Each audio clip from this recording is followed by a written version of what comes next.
The thing about Christmas movies being such a cottage industry, and also just how streaming sites are set up, is that it's really easy to get wrapped up in exclusively stuff from the past couple of years when doing these videos. With that in mind, I've set out to look at least a few this month that are from over 10 years ago. That said, Christmas Twister.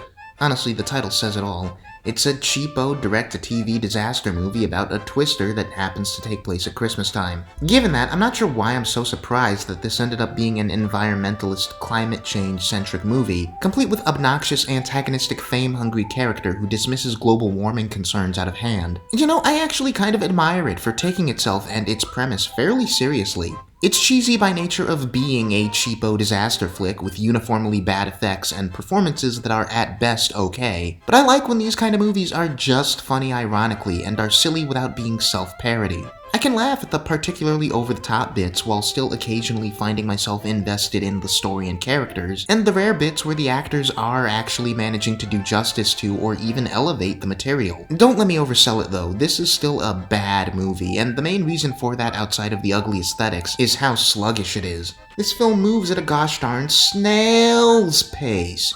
I respect this movie for having earnest intentions and a desire to be about stuff. Again, in this day and age, it feels like a rarity to see a cheapo disaster movie that's not also on some level a parody or an exploitation movie. But I could never recommend a film that makes a barely hour-and-a-half long runtime feel like a millennium. Also, hey, wait a minute. Why in blue blazes is this set at Christmas? There's literally no reason for it to be so. Christmas is a complete afterthought. Should this movie even count for this project?